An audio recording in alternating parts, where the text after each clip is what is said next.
subduing industry safety data to support EU-MDR, IVDR submissions. Right. Subduing it is like this active beast, and Is this a conspiracy? We have to subdue? Crush it. We have to wrestle it. We have to wrestle it to the ground and beat it into submission. It's military. There are people on this call that know that data better than I do. You have to beat the data into submissions. There's something there. I don't think you did that on purpose. But I think there's something there. All right. Well, along the lines data, of the beatings will continue until morale improves. Correct. Yeah. Well, very cool. So I get to just jump in and start sharing some fun things here. And as some of you may have heard, the name is Ross, and I'm delighted to share a little bit about our business and some of the things that we're doing and how we might be able to help the industry. And I've got a few slides, so you get a sense of Basel Systems and the subduing that we strive for. And then I'm going to jump right into the platform, and we'll do a couple live examples and see what we can learn about subduing that data. So I also want to acknowledge on this call, there are certainly people far more expert than I am in various aspects of whether it's regulatory or post-market surveillance or European MDR. And so I am representing Basel, a data company. We make the data available to experts like people on this call. And I invite everyone and anyone to jump in and kind of share the why we do the things we do as I talk about the how. All right. So a couple real quick things. Just want to kind of introduce the team. We've got a nice small company. There's a couple more engineers than are on this one, but we've got a nice history of entrepreneurs that have done it before. And we went live with our commercial platform a couple of years ago. We spent almost 2 years in development before that. So we're over 4 years old.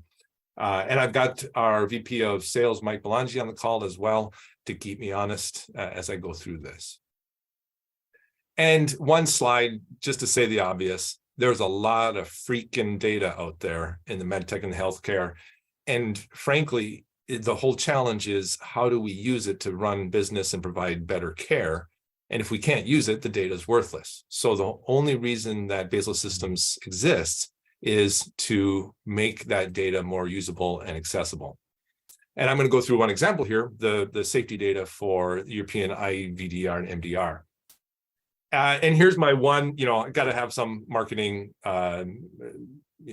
grandiose statements. And so we do think that we're kind of changing the reality of accessing this data with just making it easy and fast, constantly updated, unlimited access, just changing our ability to leverage this regulatory and safety data and save tons of time and effort. We've had this documented by clients. It's not just a claim. In many tasks, you're saving 90% or more of your time and effort. Okay, that's the marketing stuff. We're great. And now we'll show you. Here's the problem with the safety data as identified, rightfully so, by European MDR, IVDR. It's messy, terrible data. It's notoriously labor intensive. It's disconnected silos. It's inconsistent spellings, all these kind of problems. You can read it on here.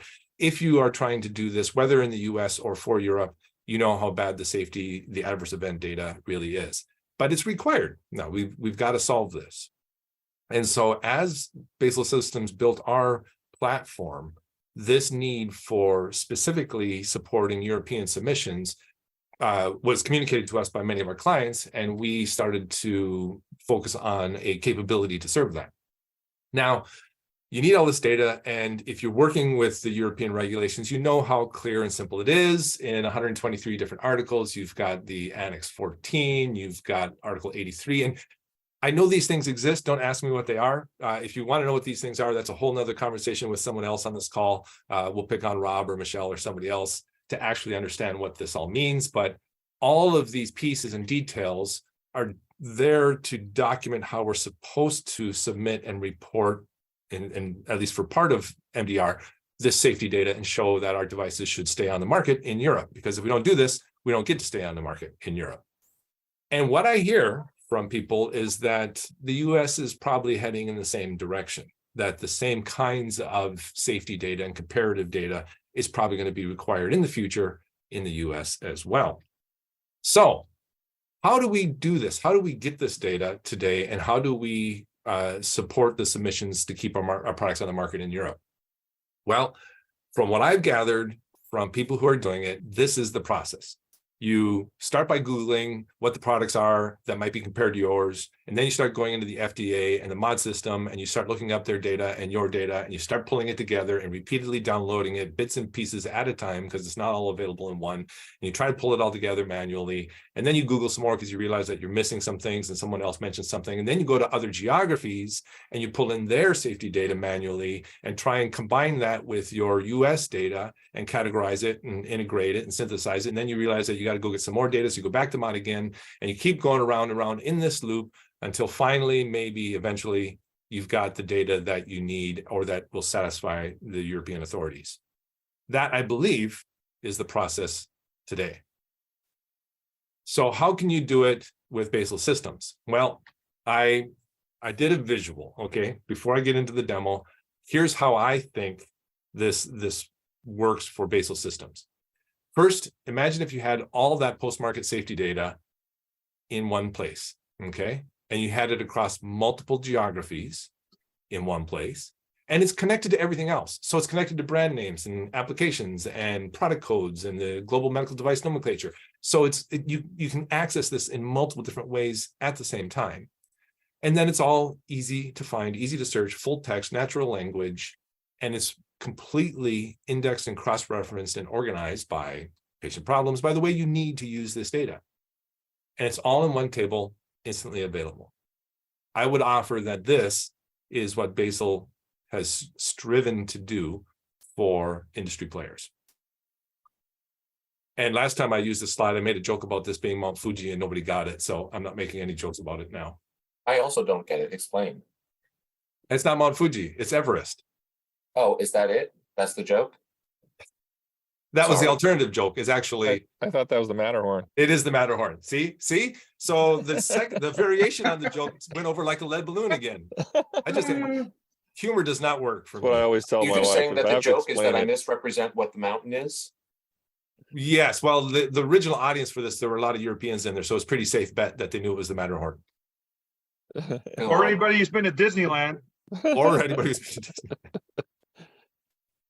Okay, so that's what we do. We got it all together, organized, and lots of data. And because you've got to do this, the data exports and downloads very easily. You get all these different geographies, you get all the tables, you get all the details.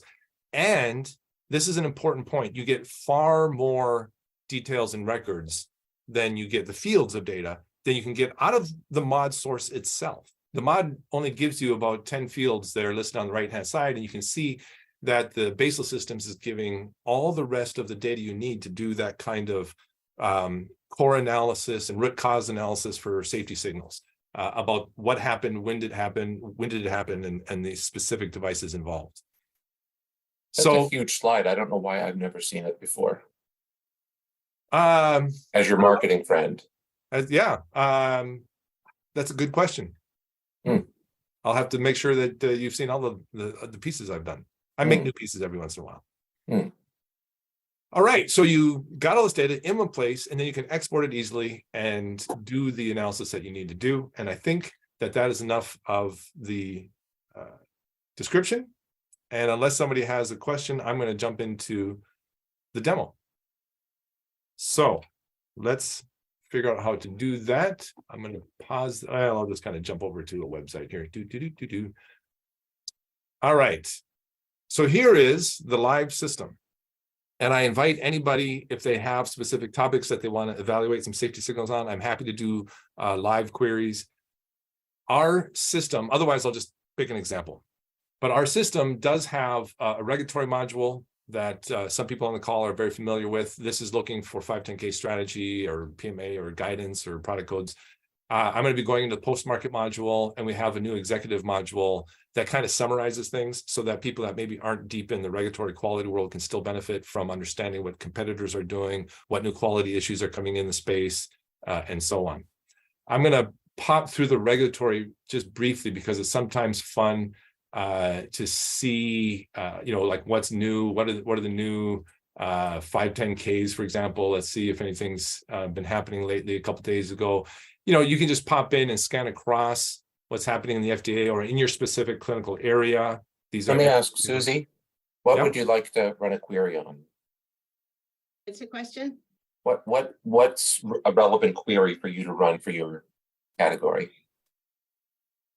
I'm not really sure. I guess the other FDA filter needle submissions in 2023. What was the needles? Needles? Yes. But needle? I've never tried needle. Filter needles. Pardon? Filter needles. Filter needle. Cool. Never heard of it. Let's see what the Basal Systems says about filter needle. Notice what happened here, and I'm going to fly through this because it's not the core purpose of today's discussion. But filter needle in our regulatory model searched all these silos at once, found 377 510Ks, the de novo, some product codes, regulations. You can see these things, and 185 clinical trials. And 185 clinical trials. Now, this is probably finding these words separated. Is filter needle a single term, Susie? Like that? Yeah, it's 2 words. No, it's 2 words, but is it always together? Well, it's combined with needles, but it's specific for filters. So well, let's take a look. Like, I'm currently sorting on the newest one here. And so back in April, there were a couple things. Are these, see, this is ultrasound. Let's try filter needle as a single term, and we're going to get much more narrow. Okay, 16 and 6 clinical trials. And do these look familiar? These names? Altavis, Softject?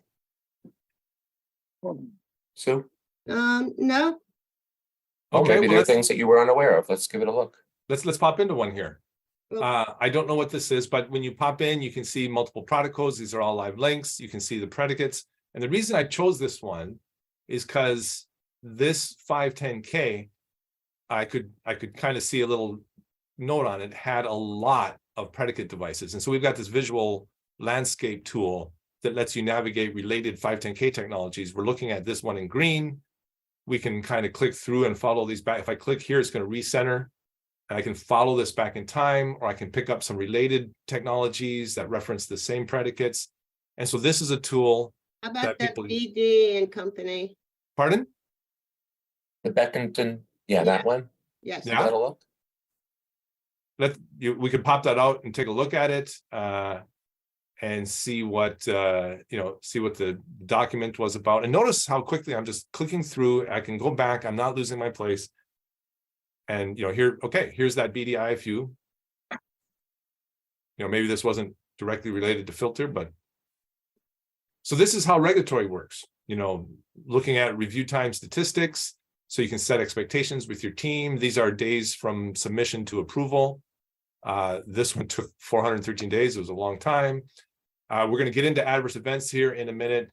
And can I ask Michelle, would you come off mute? And there's so much data here, and I know that Sue's a pharmacist and she doesn't do regulatory, and I certainly don't do regulatory. There's so much data here. I'm thinking, like, how would I use this? How relevant is this for the head of her company? Yeah, I kind of start from a different perspective. I start with the product codes, which say 0 now. So, but we could pop into any product code. And I would start with some of the newer 510Ks in that case, and then try to find one that I felt was consistent with what my intended use was. So here's the list. I just picked a product code. Here's the 791 510Ks. We can scan through. We're looking at when they were done, pick up some new ones, go into those. Right. Yep. And so in this case, with the quotes around filter needle, you'll have to back into finding the product code. Right. Yep. Or you go and you look at maybe the regulation or something and see, well, okay, this is the piston syringe, which is not the filter needle, but I can see the different product codes under this regulation, for example. And Robert Harmon has a question. Yes. Can you run PVC liposuction tubing through this? PVC liposuction Tubing. tubing. Probably, I mean, Tubing. with It's the a natural, commodity product.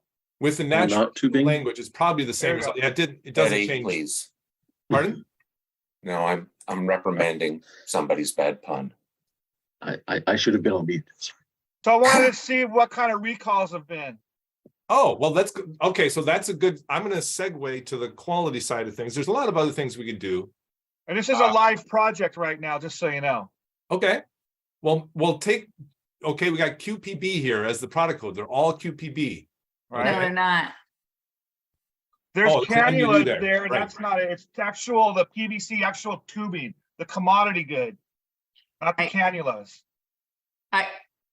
I think PVC, like, I don't think I've seen a regulation that specifies a material that something's made out of. Well, I So- know there were some problems with some additives, some polymers that were in it. So that's why I'm Yeah, looking. but this is the regulatory module, not the post-market module. So Right. that's why you're not Yeah. seeing the. I see that. Okay. Anyway, All right, so we'll come back maybe to this in a minute then and see what else we can find on it. And I think it's a good time to transition over to that quality module. I mean, we can get lost in the regulatory very easily, right. but let's go over, because let's say we want to use this example for a submission, you know, again, for this tie back to the European MDR, IVDR side. Hey, just So- a full disclosure, I helped Basil with some marketing strategy. We talk a bit, and just yesterday I was saying how, you know, I think we're 5-10 minutes into this, and like you said with your Matterhorn example, there's so much data here that if you put a Joe Hage in front of it, he's not going to know what the hell to click on or do. Yes, it's valuable, but I have no idea how to use it. So I was suggesting to Ross either maybe Basil offer a service associated with it where they help you use the tool or interpret the data, or you partner with someone like Michelle or Rob, where that's like part of the bundle. Because I want to ask the team, I mean, you're all here because you get kind of what this concept is about. You see value in it. Few of you, to my knowledge, are active customers. So as a marketer, I'm wondering why, if what I perceive to be the way people will do this type of work in the future, like Maud is just too antiquated to keep up with, and I understand it's the most painful part of your jobs. And he showed you earlier that there's a dozen things that you can get out of his system that you can't get out of Maud. To me, it's like, why wouldn't you use this? And so I'm asking the group, what are the obstacles that you believe there are to adoption? Because clearly brand awareness is one, trial is another, but broadly speaking, I'm thinking that, you know, if people understood the value proposition well enough, they would recognize they need to either have it themselves or be working with someone who knows how to use this. But I think the biggest thing is cost. okay, I mean, you can't, I mean, granted, I totally get that it saves you a lot of time, but you know, a lot, especially independent consultants and other people can't really afford the cost unless there's some other way for them to get it or use it. so what I was thinking, On a monthly this basis, comes you know. from a conversation with Rob, who's a heavy user. He said that, you know, using this has saved him days worth of time searching, and time is money, right? So Rob, how do you know, you spend money on this product, and it helps you be more efficient, but that value prop doesn't seem sufficient for people to be like, yeah, but I have to spend money on a license. If you'd come off mute, how would you respond to that? When I'm doing a search in the FDA database, if I don't have the exact wording of something, I can't even find it. So the natural language algorithm makes it much easier to find. Sometimes it's not an issue of it's being faster, it's not even possible because I don't know what the word is to search for. And the FDA will only allow me to search one way through one set of data, whereas this lets me look through the whole set of data and spits out results that are close. If it doesn't find exactly what I'm looking for, the FDA will spit out nothing except no result found. Mhm. The And second, it's super frustrating, to Rob's point, because sometimes they'll put, like, you know, when you put your last name first and you put a comma after it, like Packard, comma, Rob, or you put Rob Packard, depending on how the database is set up, you won't get a result either at all or the same result, just if the words are transposed and there's a comma in it. for example, surgical masks, there's a child surgical mask that falls under the category of face mask, and they put the two together as one word. And so you can't find it unless you type in face mask as one word. It can't be found any other way. So you either happen to know the code, or you know the brand name of the product, or you know this is how it's registered in the FDA Well, let me database. go back to York, and you say an obstacle is cost. They just said how you wouldn't even find stuff on your own.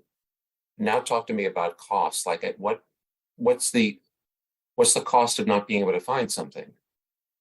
Well, I mean, it depends on who you are, I suppose. I mean, if you're a regulatory consultant who's consistently accessing the database, I find that the information is quite valuable in the sense that there's a lot of historical information that you can get about even in new product development in terms of previous submissions of like products and so forth. And I would like to see, I mean, I would like to have access to this. For me particularly, I don't, you know, I wouldn't access it often enough to make a difference. But if you're a regulatory consultant, I could certainly see that. I don't know, maybe it is. So I don't know. I just think that that's something that people are objecting to typically. Oh, you're saying that that was important in saying, I don't use it often enough to justify the cost.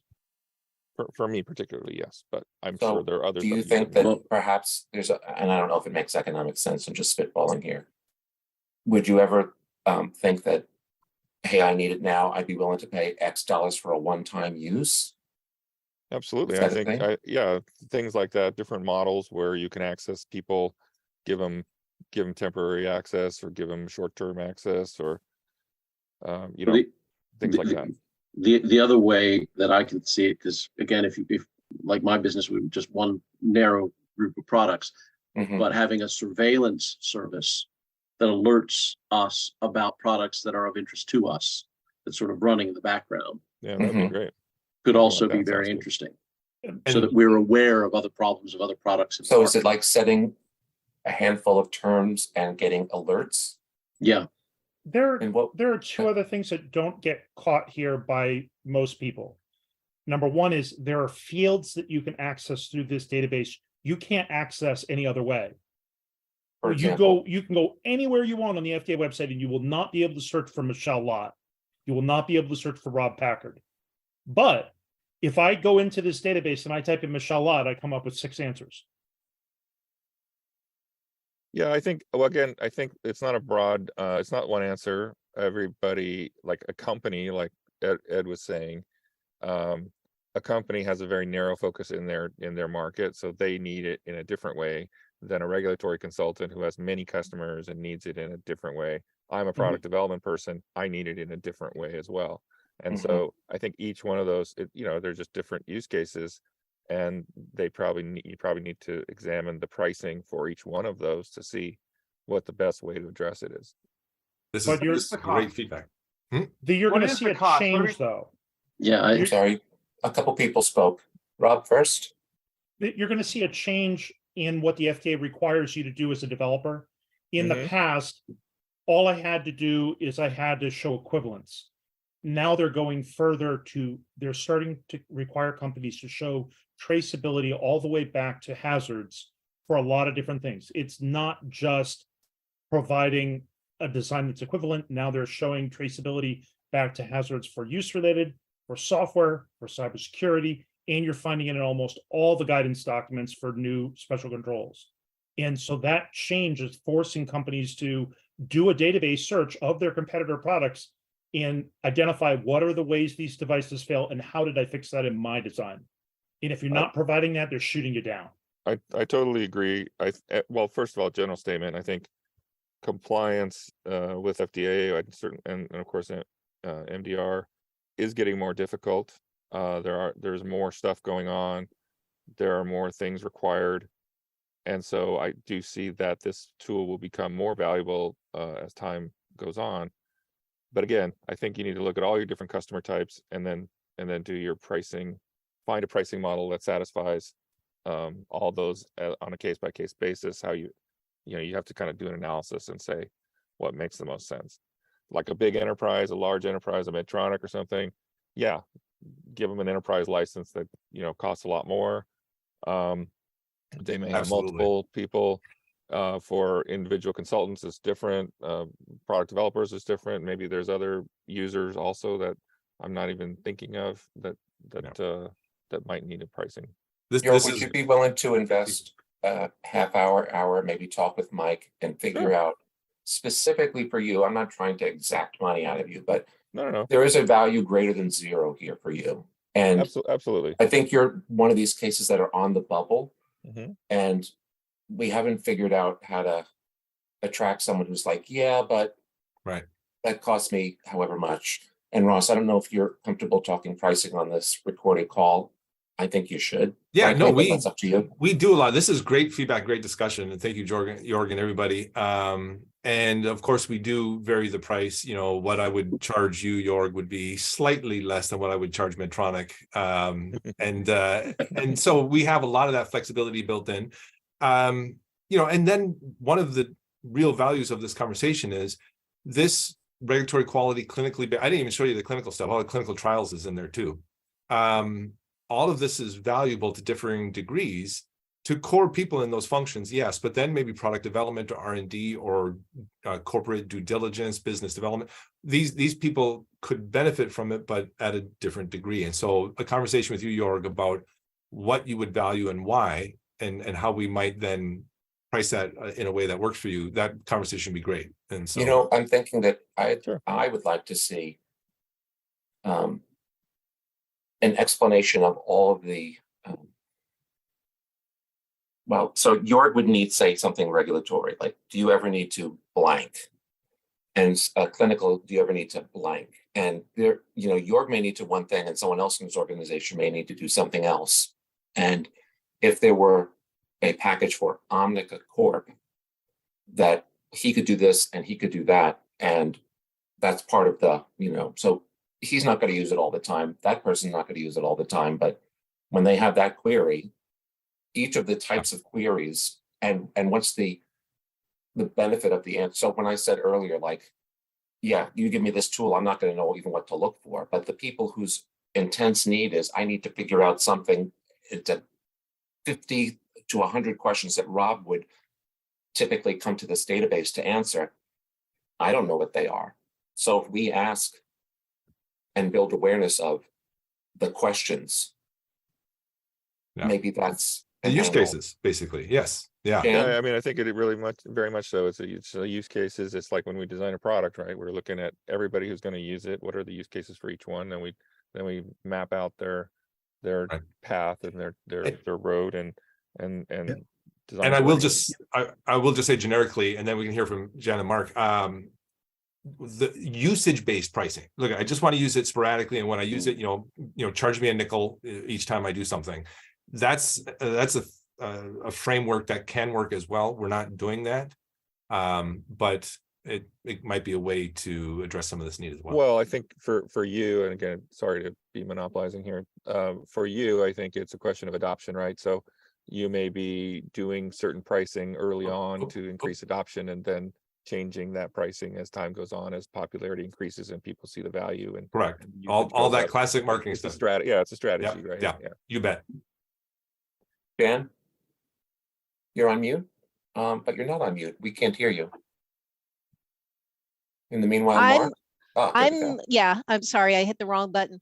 I'm even more on a bubble than everybody else because I don't really care about the product. I care about the packaging and the shipping of the products. And you taught me that the packaging is the product. Well, the packaging is part of the product and most people don't even think about. And the way most of this gets reported, you can't really see it. So we actually have in the package engineering stuff for medical devices, we actually have FDA people going in and trying to mine data for packaging problems. They usually come back with labeling, which is a different issue than actual packaging and shipping. But I don't see how your database would help with something like that either. I believe it would, and we could do a quick, so we haven't even looked at the quality post-market side of it, but let's try this very quickly. I'm going to do a 5-second demo based on your question, Jan, and then we'll go to Mark. What products are you packaging? Give me an example. Usually sterile barrier products. They're sterilized at this point in time. We are but like a getting pacemaker or a hip or a eyeball. It could be a pacemaker. It could be a guiding. What do you call those? A guide wire. Okay. It could be some kind of catheter. It could be some kind of IV. It could be something with needles. So it's all right. So let's pretend you had an ablation catheter. All right, and I am now in the post-market module, and I'm not going to really explain what I'm doing. I'm just going to show you what you can see here. I can grab a bunch of ablation catheter related categories or GMDs, whatever, it doesn't matter. And I can do different things and start some analysis. And what I'm going to do now, Jan, is pretend you were hired by an ablation catheter company to assess their packaging, or you're the FDA and want to look at the packaging. Well, let's go over here to the adverse events. And I could do a couple different things here. I could look at the device problem, and is there a packaging? Look at that. So I don't know this space at all, but here is packaging or shipping problem for ablation catheters. And there are 88 of them over the last 2 years. And here they are. And let's take a quick visual. And we can see some of the other problems associated with these 88. And let's see what company was having packaging problems. It goes Biosense in Boston. And which particular brands. Not that you would do this because you'd already be working with Biosense Webster, you'd already be working with a particular brand, but I'm just illustrating how quickly we could assess these things. Or maybe I take this packaging filter off, come back to all of the ablation catheter adverse events. I can see, and I could just do a text search. What's a common word that comes up in packaging problems? Breaching integrity. Integrity. Okay. Integrity. All right. So out of the 6,000 adverse events I started with, almost 1,000 of them mention integrity in, and not surprisingly, material, physical properties. Yeah. So those are the kind of categories you'd want. And again, let's look at the device problem. What caused the death? That's what I'd like to know. Okay. Well, let's take a look here. Let's just get to the root here to. Yeah, we call them hospital acquired infection. So there are 5 items mentioning death that mention integrity. I'm going to go to the table here, and we're just going to look at them. They're oh, this is good. Look at that. Here they are. So okay, so integrity was cross-matched to integrity, natural language. So with our system, our system will be inclusive rather than exclusive to make sure that nothing is there that you don't find. So this is compelling need right here for me, because I can actually see an incident report. Yes. Oh, yes. Okay, yeah. So I'm sold. Sign me up. How much it cost? I failed to maybe make an obvious statement. Our system integrates this, collects it, cleans it up, makes it all available every day, easy. But in the end, it will bring you to the source of truth, the record, the PDF, the incident report, whatever it is. Yeah, the unusual occurrence. Here's the full adverse event record right here. This is the nitty gritty right here. What caused somebody to die and who killed them? Exactly. That's all I care about. You're morbid, Harmon, morbid. Well, it's my job. It's my job to protect patients. That's my job, not to make money, but to protect patients. So this would also do it if we didn't want a sterile barrier. You're just doing it by product type. So yeah, you've got to define the universe that you're looking within. If you're looking, so what product space or brand space or company space, is Medtronic having packaging problems? We could look that up. Sure, that would be good. Show me Medtronic problems. Show you Medtronic. All right. So let's go over here. Let's just go Medtronic. And I'm going to say, I want to look at a company-based perspective here. And Medtronic has 1,399 different spellings and entities and variations, and they're all listed over here. But our artificial intelligence just says, hey, let's grab Medtronic. There's a couple other little variations that are standalone, doesn't matter. I'm looking at everything Medtronic. And now I can do the same thing I did before. I could look and say, I could go over here again and look for, integrity, material integrity, right? I could grab that, but that may be product-based. So let's look at packaging again. So here's all the packaging problems. 1,400 out of whatever it was in the first total. I didn't even see the thousands or millions. Mhm. And now let's take another look and see which brands of Medtronic devices are having packaging problems. So it looked like There's a big problem in the summer of 22. something happened in that summer. Yeah. Okay. What happened? Let's look at physical property issues, manufacturing, packaging. Yeah, so you could do that, or you could export this, right? Export the adverse events or these recalls or the unique device identity. You can export all this, like I was saying, and get all of the details and do your offline analysis. And you can see the spike right here as well. Yeah. Did anybody die? I don't think Yeah. so. Yeah, Oh, they look, might have. we got some One. deaths here. Yeah. Yeah, let's check them out. Let's see who died. Woohoo! Well, I mean, You it's guys it's are serious business, morbid. when you're on the OR table, it's serious business. We don't joke around. Right. So here they are. You can kind of see what brands and things. So it's kind of all around, but a lot of the Yeah. insulin pump. Hmm. And hardware. Yep. Hardware was Hardware big. problems from Puerto Rico maybe and their power Yep. going Yeah. down. But notice how hardware, Covidian, Puerto Rico, all this is under the Medtronic. So you realize I don't know anything about these spaces, but I'm just typing in a few keywords, hitting a few filters and selections, and boom, I've got it. And Well, hardware was purchased, so a lot of their incidents kind of went toward the new company. So all the problems that they have, the liabilities were pushed over to Medtronic, and hardware is just keep on doing. But they had a number of products for the first did. 10 years they were in business. they Mark, did. you had your hand raised for another reason. What did you want to contribute? Yeah, Ross, from where are you importing this data? Well, obviously, most of it is a lot of it's FDA, right?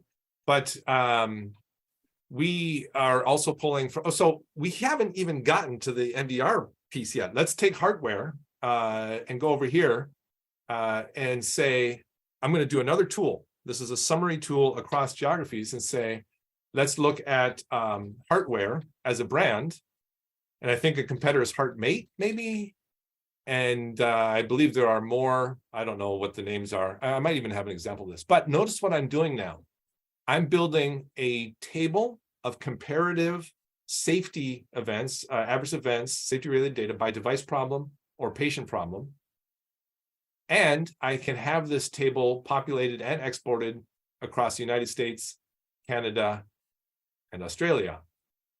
And so this is now we've got to the tip of the mountain, which is all of those brands, all that regulatory information, all that quality and safety and recalls, all of that is pulling up into one simple table, which you couldn't do if you didn't have that rest of the supporting infrastructure below it. But now we've got it all here. And this can be exported as a tables, as you saw before. You get all those details, and we can pop in and see what the problems were. So How many Ross, countries in that drop-down menu? Pardon? How many countries in that drop-down menu? Right now, just 3. I would love to add more, and I will make an appeal to this group that I ask every client, where is the data that we can get? All right. Now, we'd love to have European data. We're in conversations with Germany, UK, other geographies. They don't want to share their data. They have the data. We're all waiting for European, the EU-MDR database. When the EU-MDR data has good data, we'll have it. But we are unable to convince any other authority in Europe to share their data with us. Okay. If anybody has an idea or a suggestion, I please got contact one. me. I got Go one. I'll ahead. talk to you offline about it. All right. Before I go to Rick, Mark Matthews simply wrote amazing. What's amazing specifically for you, and just in the same spirit that we were talking with Jorg earlier, I know you're not presently a client. How would you use it, and what would the value for you be? I didn't know it existed until right now. I think the value is that you're taking a bunch, this data is all available, but it's from different sources, and here it's really cross references. So you have the ability to go in and see all of the connections, and you know, all the way to the incidents reports. And to me, that's incredible, and it takes hours to do if you don't have somebody that's, you know, pre-sorted all of this data. So that's why I think it's incredible. And what kind of value would that have for you monetarily? That I have to think about a little bit more. I'm, you know, not a constant user. Right, it's the same thing this is the same thing that you're, you know, it's intermittent, but clearly it's greater than $1 and less than $1 million. So if we can isolate some number between them, maybe for the sake of, obviously, I'm trying to help Basil find its market, find users who, there's obviously such value here. Yet the obstacle is, as you said, you didn't know it existed, and you're not really sure how to price the value. I think one model is the LLM type of model where you have this token concept, and you basically charge on a token basis, which is a function of the amount of searches that somebody do, and per token it's really quite cheap. But if you use it a lot, it adds up. But I think really interesting to me. Usage based. Look at the LLM stuff. Yep. And I wonder if maybe, you know, running, again, I don't know, but running a regulatory query is one token, but running a clinical trial query is 2 tokens, or like there's more value in how difficult it would be to find a thing. Yeah. These are variations on the usage approach, which we don't currently make available, but certainly have heard this kind of feedback. And I appreciate this because it might be something we just need to look at implementing. And Rick, go ahead. I was just going to say, you had asked about, you know, our price ranges, you know, the typical thought price to think about is $1,000 a month up to $25,000 or $50,000 a month for Medtronic and J&J. So it gets high for large enterprises, and we can go lower than $1,000 for friends and family. But typically we start, you know, around $1,000 and go up, depending on the size of the team. We're among friends and family here. All right, then 500. Geez, twist my arm. Nice, Rick. Okay, I don't know how many of y'all have the same perspective I do on something like this. Almost invariably 0, Rick. I know you. Thank you. Okay. But I'm always on the lookout for tools that my customers will really benefit from. Now, currently, I'm taking care of 3 clients, and they're all getting a call from me about this with your contact information, because they're all small companies. They're all able to afford this, and they would all benefit from it. One of them takes in multiple new kinds of products per year, and they really need the advantage of being able to get the research. But so I'm not looking at this as if I would use it. I'm looking at how much time it would save the people that I do work for. Every one of my contacts has way more money than time, and I know that any time that I'm saving is directly money, because I'm working at capacity and have been for months and months, and so they're all getting a call from me. So I'm not looking at it from a perspective of using it myself, because I don't have that need like Rob does, but my clients do. Because they're always looking at product variations and things like this, and they want to know what the environment's like out there. They want to know what opportunities are. If there's somebody who's been having a lot of trouble on a certain market, they want to be aware of it, so they can start to plan for that. And then maybe I get a call from them saying, hey, I want you to design a variation of our product that will do this and respond to these kind of problems. But they would have almost no way of knowing these things short of a database like this, because this is not the first time you presented it. I saw it at our 10X this spring. So we'd love to talk to people. Of course, thank you so much for that consideration. That's valuable gold, as you know. And yes, product teams, quality teams are using this to have a rapid response on emerging safety signals or quality signals, both on their own and competitive products or materials or technologies or vendors that they're all using, so that they can react more quickly. Wonderful. Ross? Yes. sorry to jump in here. I know we only have a few minutes left. Were you gonna spend a few minutes on the latest module? I sure can, yeah. So Did we do MDR, which was one of the things? The focus here was MDR. This is the MDR stuff, the tools to support that. Mike raised. Ross, before you do that, Ed Campabianchi here. Yep. It's been really interesting. I'm based in the UK. I have to jump off in 2 minutes to a call, but would love to catch up with you offline. Being based here in the UK, we might be able to help you with some of that European database stuff that you were talking about. I would love that. Let's try to catch up next week. And Ed, I think you raised a question about, being alerted. This quality system has alert. You can opt in and say, tell me about filter needles or tell me about insulin pumps. And I want to track this. So anytime there's a recall or adverse events or warning letters or something, you can opt in for an email alert. Fantastic. Yeah. All right, Ed, we'll follow up. Okay. Very Ross? good. All right. Thanks. Bye. Ross, have you spoken with Richard Houlihan at UTMed.com? Yes, we have. And if he can't answer the question on how to get how to get other country data in Europe, nobody can. Because he was setting up UTMed and he had to work with all those people. Correct. So if he can't tell you, it can't be done. We've had a great conversation or two with him, and it was not promising, unfortunately. So then I think everybody else may have creative ideas that just. Well, I'm hoping somebody has an uncle or a daughter-in-law that's running somebody's data system in Germany. I don't know.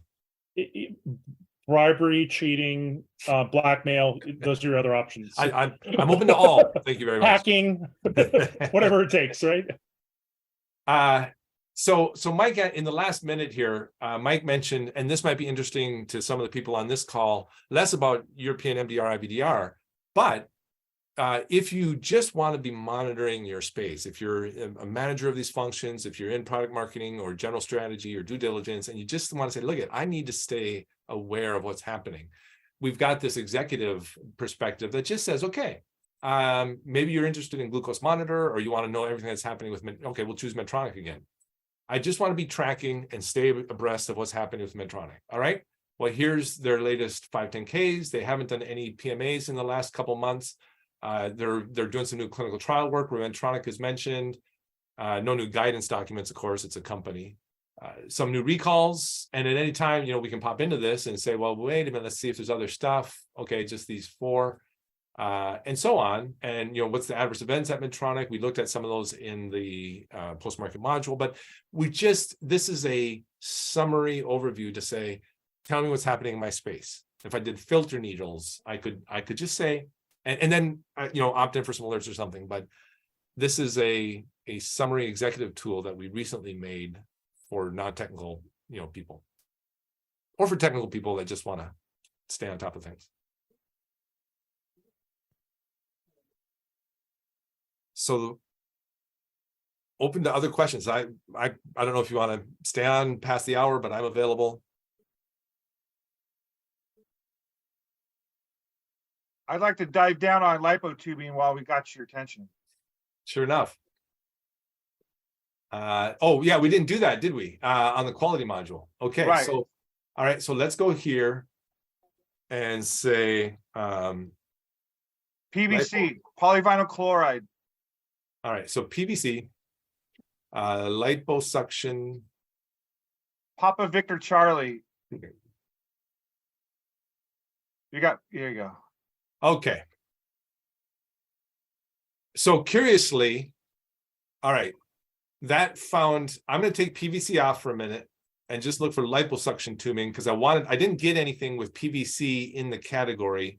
So I'm going to go to categories now because this is what I want. This is how you use this module. Give me any mention. I don't know if these are all. Just remove all the cannulas. I'm not interested in cannulas, just the tubing. All right, so no cannulas. All right, there's a lot of cannula stuff here. They're mostly cannula. All right. And no pump, just the tubing. So there's only one. There's only, does anybody mention tubing specifically?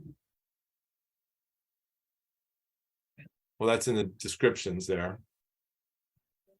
Okay. Because I just found out that the tubing is class 2. So that's why I'm looking at this now. I thought it was class 1, but now I find out it's class 2. So there's no specific pro code.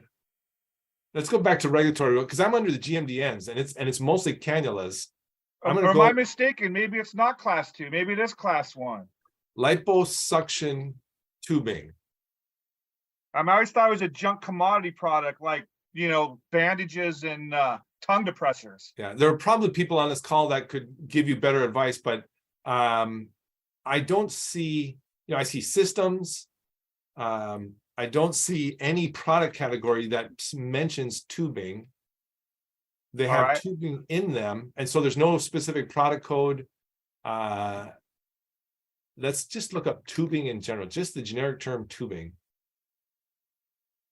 Are you talking about the radiation that breaks it down, or the EO that's being shut down, or what are you worried about with the tubing? I don't. No, I just want to make sure that I do my due diligence before I build a liposuction tubing factory. So I want to make sure that this basal system seems exactly like what I need to do a deep dive on it. Right. And so I thought it was class 1, but somewhere it got in my head that it's class 2. So now I got to go down this rabbit hole. And this seems like a pretty effective rabbit hole to use. So yeah, because your biocompatibility and issues with the additives are big with PVC. Hey, Rob, do you know if it's class 1 or class 2?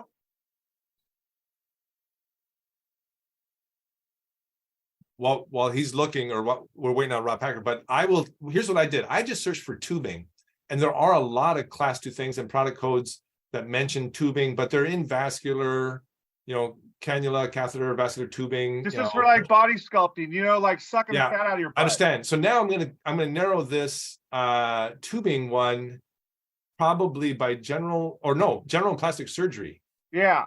Okay, so now we're gonna narrow that down categorically. So now we're looking at tubing. All right, now the product codes that mention tubing tend to be not tubing specific product codes. All right. Apparatus suction? I don't know. Yeah, so just tubing. So maybe it's class 1 after all. Well, this is how you would look. You would say, is tubing mentioned in my space? Is tubing, and then you would look at liposuction and say, is there any specific liposuction where specific to tubing things? So there's a lot of different ways that you can quickly determine if it's any class 2 activity directly in your space. Yeah, let's do it then real quick. All right, well, let's look up liposuction then. And under liposuction, I'm going to see if anybody mentions tubing, and nobody does in their product code. Right. It's just like it's shipped by the boatload. It's just Correct. junk tubing, cheap So PVC. It's not a product, it's really a material. No, it's an actual product. It comes in a sterile wrapper. We open it on the sterile field. It actually comes into contact with the patient indirectly, but it's a real commodity product. We use it by the tonnage in Beverly Hills. Okay, I'm doing different things here. I'm taking liposuction tube as a single term. Nope, none of those. Yeah, this isn't the Those kind are of stuff, fat transfer systems. Yeah. See, so I'm doing different, and you can do different control Boolean type search controls here. Because this is why I would be like, going, hey, I spent $500 on this. So I don't know if I can get one good result from this, then I'm like super stoked. I do appreciate that you can find out what kills people directly, but this is actually more important for my day-to-day capitalist pursuit. You bet. The 5 minutes we've shared together suggests that liposuction tubing is not currently, but I am a data guy. I'm not, so you got to talk to the Robs and Michelles. Did they already bug out? Yep. They already split? Yeah, they split. Yeah, I can't see the. Yep. They probably knew I was going to ask this question. That's why they split. No. Well, we are past the top of the hour, so I think it's clear that Ross is available for these types of queries. I know Mike will take your call as well. Yep. I don't take every MDG premium person as a client. I took them because I saw the value in this. And I know that the folks who are still on this call do as well. So tell all your friends and your friends and family. So Jorg, I appreciate you being willing to invest some time with Mike. The token idea I like very much.